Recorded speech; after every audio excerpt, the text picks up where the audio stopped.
নমস্কাৰ, মোৰ নাম ডক্টৰ ময়ূৰী শৰ্মা।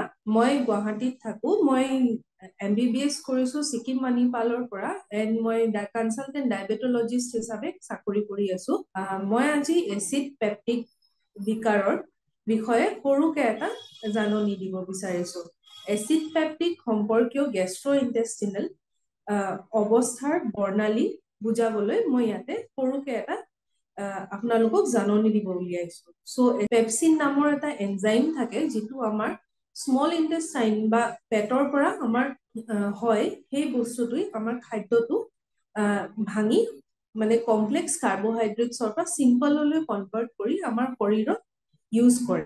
সেই বস্তুটোৰ কাৰণে এচিড পেপটিক ডিছঅৰ্ডাৰ হৈছে যি বস্তুটোৰ অতিৰিক্ত উৎপাদন এচিড পেপচিন নামৰ বস্তুটোৰ যদি অতিৰিক্ত উৎপাদন হয় বা খাদ্য নলীত প্ৰতিক্ৰিয়া দুৰ্বল কৰে, সেই বস্তুটোৰ ফলত কি হ'ব, আমাৰ গেষ্ট্ৰিক বা নলীৰ বিৰক্তি আৰু ক্ষতি হয়। এই বস্তুটো প্ৰথম হৈছে কাৰণ কি কাৰণত হয়? প্ৰথম কাৰণ হ'ব যে আমি খুব বেছি জ্বলা বা মছলাযুক্ত খাদ্য খাইছো, পানী কমকে খাই আছো, বা অন্যান্য হৈছে কি মদিৰা পান বা বেছিকে ধপাত লৈ আছো। এই বস্তুবিলাকে আমাৰ গেষ্ট্ৰিক যিটো মানে ফ্ল'ৰা থাকে বা গেষ্ট্ৰিকৰ যিটো লেয়াৰ থাকে সেই বস্তুটোত অপকাৰ কৰি। ইয়াতে এচিড পেপটিক ডিছঅৰ্ডাৰৰ প্ৰকাৰ কিছুমান সাধাৰণতে হ'ল যে পেপটিক আলচাৰ বুলি কওঁ।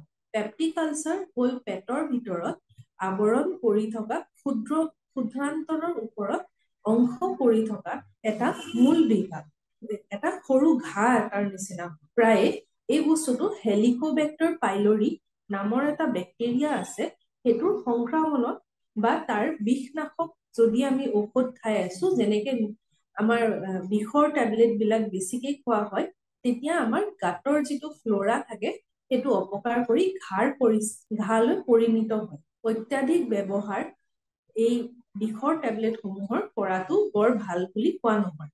এই বিষ হলে আপোনাৰ জ্বলা পোৰা কৰিব পেটৰ বিষ, পেট ফুলা, বমি, অন্যান্য কাৰণ হ'ব পাৰে। এচিড ৰিফ্লাক্স আৰু এটা বস্তু পেপটিক আলচাৰ ডিজিজৰ পৰাই হয়। এচিড ৰিফ্লাক্সক আপোনাৰ গেষ্ট্ৰ ইন্টেষ্টিনেল ৰিফ্লাক্স ডিছঅৰ্ডাৰ বুলিও কোৱা হয়। যোনটো আপোনাৰ দীৰ্ঘদিনীয়া যদি আলচাৰ হয় তেতিয়া GERD লৈ পৰিণত হ'ব পাৰে, য'ত পেটৰ এচিডৰ পুনৰ খাদ্য নলীলৈ উভতি যোৱাৰ সম্ভাৱনা আৰু অন্যান্যৰ ভাৱে যদি আপোনাৰ ওপৰলৈ গৈ থাকে দেন বেৰেটছ ইছ'ফেগাছ বুলি এটা হয়।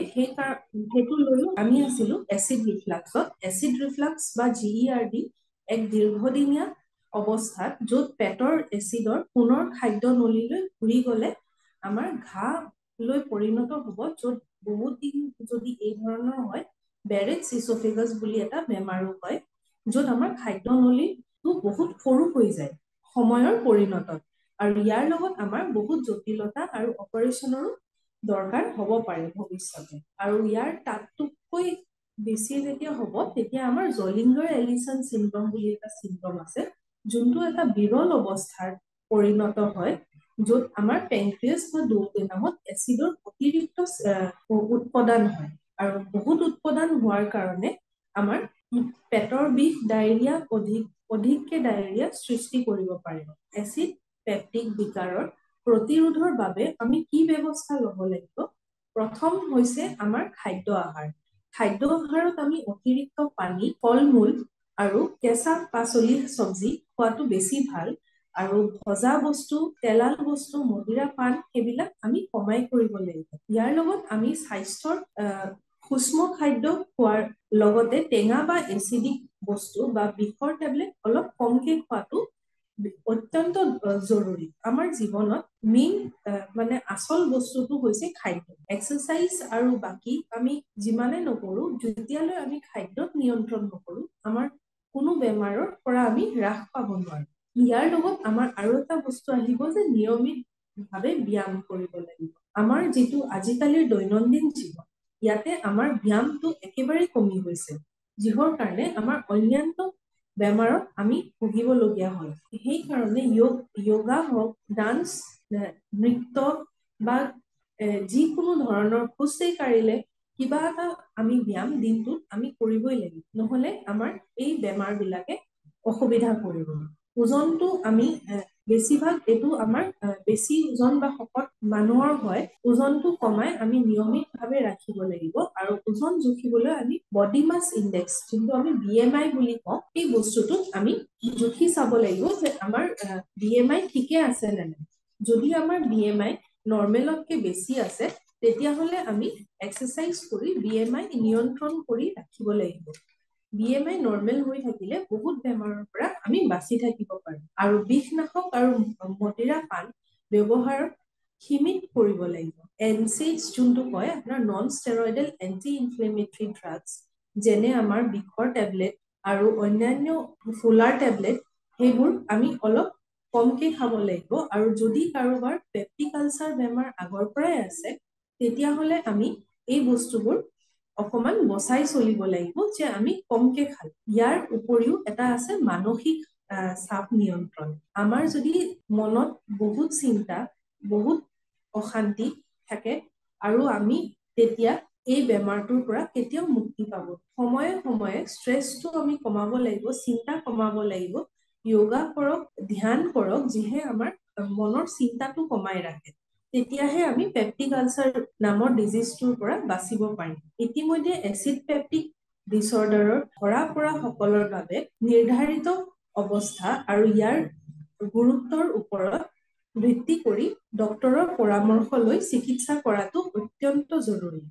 এচিড উৎপাদন হ্ৰাস কৰিবলৈ সাধাৰণতে আমি প্ৰটন পাম্প ইনহিবিটৰ বা H2 ব্লকাৰ প্ৰেছক্ৰিপশ্যন কৰা হয় আৰু হেলিকোবেক্টাৰ পাইলৰি যিটো বেক্টেৰিয়াৰ কাৰণে হয় সেইটোৰ চিকিৎসা কাৰণে আমি এণ্টিবায়টিক্সৰ ব্যৱহাৰ কৰা হওঁ, কিন্তু সকলো বস্তু ডক্তৰৰ পৰামৰ্শ লোৱাৰ পিছতহে ব্যৱহাৰ কৰাটো উচিত।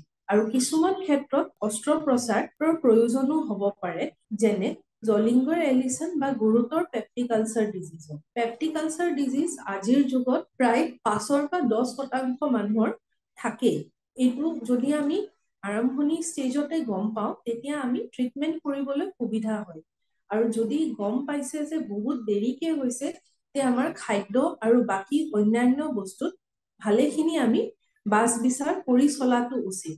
খুবেই বেছি বেয়া পৰিস্থিতিলৈ পৰিণত হয় তেতিয়া অস্ত্ৰোপচাৰৰ জৰুৰীকালীন অৱস্থাটো বেছি জলদি আহি পৰিব। এচিড পেপটিক ডিছঅৰ্ডাৰৰ পৰা অসুবিধা হ'ব পাৰে, যিহৰ ফলত দৈনন্দিন জীৱনত যথেষ্ট আমাৰ প্ৰভাৱ পৰে। জটিলতা প্ৰতিৰোধ কৰি আৰু জীৱনৰ মান উন্নত কৰাৰ বাবে আমি চিকিৎসা কৰাটো অতি জৰুৰী। যদি আপুনি এচিড পেপটিকৰ লগত সেই ধৰণৰ অসুবিধা দেখা পাইছে তেতিয়া সোনকালে ডক্তৰৰ তাত যাওক, যাই ট্ৰিটমেণ্ট কৰিব পাৰে। এচিড পেপটিক ডিছঅৰ্ডাৰ বা পেপটিক আলচাৰ ডিজিজৰ বিষয়ে ভালেখিনি আমি কথা পাতিলো, কিন্তু ইয়াৰ লগত আমি নৰ্মেল জীৱনত আমি কি কৰিব পাৰো যিহেদি আমাৰ পেপটিক আলচাৰ ডিজিজটো আমি বচাব পাৰো, সেইকাৰণে আমি ইয়াতে কি কি কৰিব লাগে আৰু নালাগে এই দুটা কথাই আমি ইয়াতে কথা পাতিব বিচাৰিছো। প্ৰথম কথাটো হৈছে আমি মদিৰা পান যদি কৰো তেতিয়া পুৰা বন্ধ কৰাটো খুবেই বেছি দৰকাৰী, কিন্তু যদি আপুনি একেবাৰেই নোৱাৰে তেতিয়াহ'লে কমচে কম আপোনাৰ দিনটোত এগিলাচলৈ আনিব পাৰে। তাৰ উপৰি আপুনি যেতিয়া ঔষধ কিবা কাৰণত লৈ আছে তেতিয়া ইয়াৰ লগত মদিৰা পানটো পুৰা বন্ধ কৰিব লাগিব। যদি ঔষধৰ লগত আপুনি মদিৰা পান কৰে সেই ঔষধে কোনো কাম নিদিব আপোনাৰ।